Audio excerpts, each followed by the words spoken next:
but time to go.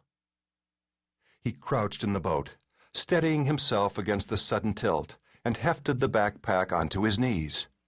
He checked the mooring rope again, and then swung the heavy backpack slowly onto his back, struggling to keep his balance while he secured it. He put on leather gloves and reached for the ladder, testing it, feeling the scabrous paint rubbing off on his leather gloves, and then hoisted himself up onto the rusty rungs in one smooth motion.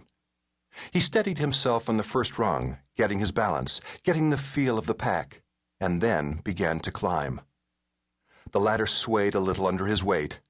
Some of the bolts holding it to the concrete pier had rusted away. It was an old bridge. 40 rungs later, he reached the first steel platform and pushed his head through the open trap door through which the ladder was suspended. He was puffing a little, but his heart was still beating faster, more from excitement than fatigue. The pack caught momentarily on the edge of the trap door, but he turned sideways and squeezed through. Once on the grating of the platform, he rested, sitting with his knees up, his head forward to balance the pack. He could really hear the river up here, an incessant slushing noise echoing off all the concrete and the steel facets around him. He checked his watch again, and then sat there for another minute until his breathing returned to normal. Time to go, he told himself again. He heaved himself up off the grating and made his way around to the other side of the platform, to the second ladder. Climbing purposefully now in the darkness, he climbed the final 30 feet up to the main girders supporting the trackbed structure. The ladder continued up the side of the trussed arch. He stepped off the ladder and then swung the pack off his back, laying it down carefully on the grating, making sure it was not going to roll off the edge. Leaving the pack, he walked 10 feet along the platform toward the junction of the arched truss and the main horizontal girders of the center span. He found the short ladder and climbed down to the ledge under the trackbed where the truss pins were. He knelt down and felt along the steel in the darkness, running his gloved hands over silver dollar-sized rivet heads until he found the pins. He reached into his vest pocket and removed a slim black metal flashlight, pointing it down into the space between the pin housing and the truss girders, and switched it on. He saw the cavity he was looking for. It matched the plans. He switched off the light and climbed back up the ladder. From where he stood on the catwalk, the shining steel of the westbound track was level with his face. He reached forward and hefted himself up to the track level until he was standing astride the westbound tracks.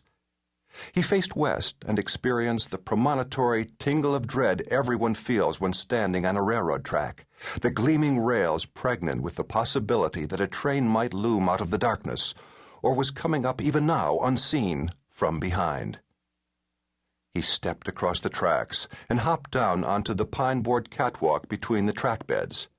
The planks reeked of creosote and engine oil, and he was surprised at their flimsiness.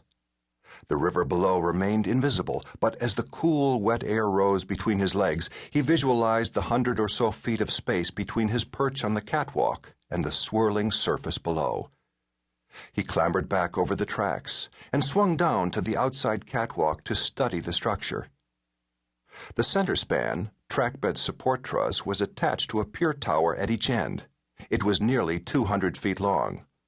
The overhead truss arch was constructed of a heavy steel vertical lattice on the upstream and downstream sides of the bridge, woven together with a lateral truss structure across the top. At the base end of each truss, well below the trackbed, were 2 massive steel boxes, one on each side of the tracks. Each box had a 12-inch diameter hole drilled horizontally through the center. Passing through the hole was the main truss pin, a foot in diameter and 5 feet long. The pin ends penetrated the box on either side and were secured in a saddle mounting, which in turn was bolted to the concrete ledge on the pier tower itself. The descending side girders of the arch were supported entirely by these pins. Each saddle mounting was nestled in a concrete cavity cast into the inside face of the pier tower.